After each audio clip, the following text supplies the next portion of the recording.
Hi every one, welcome back. മറ്റൊരു വീഡിയോയിലേക്ക് എല്ലാവർക്കും ഒരിക്കൽ കൂടെ സ്വാഗതം. സംസ്ഥാന സർക്കാർ ആവിഷ്കരിച്ച ഏറ്റവും പുതിയ സാമ്പത്തിക സഹായ പദ്ധതിയാണ് സ്ത്രീ സുരക്ഷാ പദ്ധതി. അപ്പോൾ ഈ സ്ത്രീ സുരക്ഷാ പദ്ധതിയെക്കുറിച്ചാണ് ഈ ഒരു വീഡിയോയിലൂടെ നമ്മൾ നോക്കാനായിട്ട് പോകുന്നത്. സാമ്പത്തികമായി പിന്നോക്കം നിൽക്കുന്ന സ്ത്രീകൾക്ക് സാമ്പത്തിക സഹായം നൽകുന്നതിന് വേണ്ടി ആവിഷ്കരിച്ചിട്ടുള്ളതാണ് ഈ ഒരു പദ്ധതി. സ്ത്രീ സുരക്ഷാ പദ്ധതിയിലൂടെ അർഹരായ സ്ത്രീകൾക്ക് മാസം തോറും 1000 രൂപ വീതം സാമ്പത്തിക സഹായം നൽകുന്നതാണ്.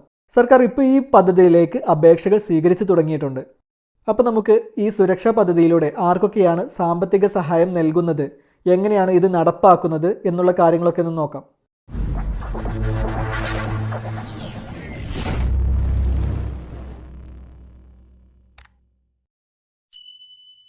അപ്പോൾ നമുക്ക് ആദ്യം ആർക്കൊക്കെയാണ് ഈ ഒരു പദ്ധതിയിലൂടെ സഹായം ലഭിക്കുന്നത്, എന്തൊക്കെയാണ് ഇതിനുള്ള യോഗ്യതകൾ എന്നൊക്കെ നോക്കാം.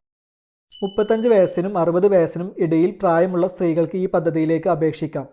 അടുത്തതായിട്ട് കേരളത്തിൽ സ്ഥിരതാമസമുള്ളവരായിരിക്കണം. അടുത്തത് സ്ത്രീകൾക്കും ട്രാൻസ്വുമൺ വിഭാഗത്തിൽപ്പെട്ടവർക്കും അപേക്ഷിക്കാം. അടുത്താണ് ഏറ്റവും പ്രധാനപ്പെട്ട കാര്യം, നിലവിൽ സർക്കാരിൻ്റെ മറ്റുള്ള ക്ഷേമ പെൻഷനുകളൊന്നും തന്നെ ലഭിക്കുന്നവരായിരിക്കരുത്. അതുപോലെ അന്ത്യോദയ അന്നയോജന വിഭാഗത്തിൽ വരുന്ന മഞ്ഞ റേഷൻ കാർഡ് അല്ലെങ്കിൽ മുൻഗണനാ വിഭാഗത്തിൽപ്പെട്ട പിങ്ക് റേഷൻ കാർഡ് എന്നീ റേഷൻ കാർഡുകളിൽ ഏതെങ്കിലും ഒന്നിൽ ഉൾപ്പെട്ടിട്ടുള്ളവർക്ക് മാത്രമാണ് ഈ പദ്ധതിയിലേക്ക് അപേക്ഷിക്കാൻ അർഹതയുള്ളത്. യോഗ്യതകൾ എന്തൊക്കെയാണ് എന്നുള്ളതാണ് ഇപ്പോൾ നമ്മളിവിടെ പറഞ്ഞത്.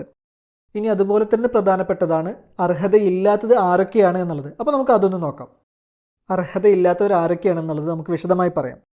അതായത് നിങ്ങൾക്ക് നിലവിൽ സർക്കാരിൽ നിന്നുള്ള വിധവാ പെൻഷൻ, അവിവാഹിത പെൻഷൻ, വികലാംഗ പെൻഷൻ, വിവിധ സർവീസ് പെൻഷനുകൾ, കുടുംബ പെൻഷൻ, EPF പെൻഷൻ തുടങ്ങിയ ഏതെങ്കിലും ഒന്ന് ലഭിക്കുന്നുണ്ടെങ്കിൽ നിങ്ങൾക്ക് ഈ ഒരു പദ്ധതിയിൽ അംഗമാകാൻ കഴിയില്ല. ചുരുക്കി പറഞ്ഞാൽ നിലവിൽ മറ്റൊരു സർക്കാർ സഹായവും പെൻഷനും ലഭിക്കാത്തവർക്ക് വേണ്ടിയുള്ളതാണ് ഈ ഒരു പദ്ധതി. ഇനി അടുത്തതായിട്ട് ഏറ്റവും പ്രധാനപ്പെട്ട ഒരു കാര്യം, കേന്ദ്ര സംസ്ഥാന സർക്കാർ സ്ഥാപനങ്ങളിൽ അല്ലെങ്കിൽ അതുമായി ബന്ധപ്പെട്ട സ്ഥാപനങ്ങളിൽ, അതുമല്ലെങ്കിൽ യൂണിവേഴ്സിറ്റികളിൽ, ഇവിടെയൊക്കെ സ്ഥിരമായിട്ടോ അല്ല എങ്കിൽ കരാറടിസ്ഥാനത്തിലോ ജോലി ചെയ്യുന്നവർക്കും ഈ ഒരു പദ്ധതിയിലേക്ക് അപേക്ഷിക്കാനായിട്ട് കഴിയില്ല. ഇപ്പം നമ്മളിവിടെ ഈ പദ്ധതിയിലേക്ക് അർഹരായവരെയും അനർഹരായവരെയും ഒക്കെ പറഞ്ഞു കഴിഞ്ഞു. ഇനി നമുക്ക് അടുത്തായിട്ട് ഈ ഒരു പദ്ധതിയിലേക്ക് അപേക്ഷ സമർപ്പിക്കുന്നത് എങ്ങനെയാണ് എന്നുള്ളത് നോക്കാം.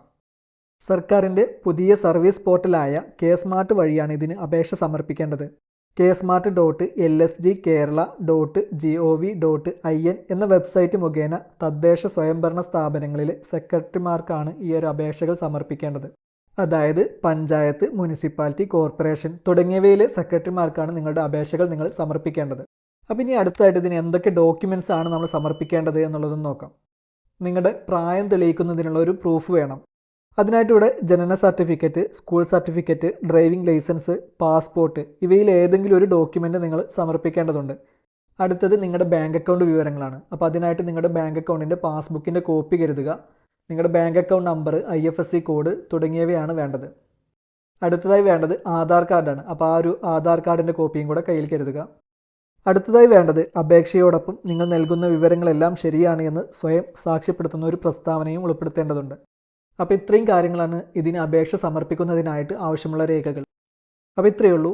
സംസ്ഥാന സർക്കാർ ആവിഷ്കരിച്ച സ്ത്രീ സുരക്ഷാ പദ്ധതി എന്ന ഈ ഒരു പദ്ധതി പരമാവധി എല്ലാവരും പ്രയോജനപ്പെടുത്തുക.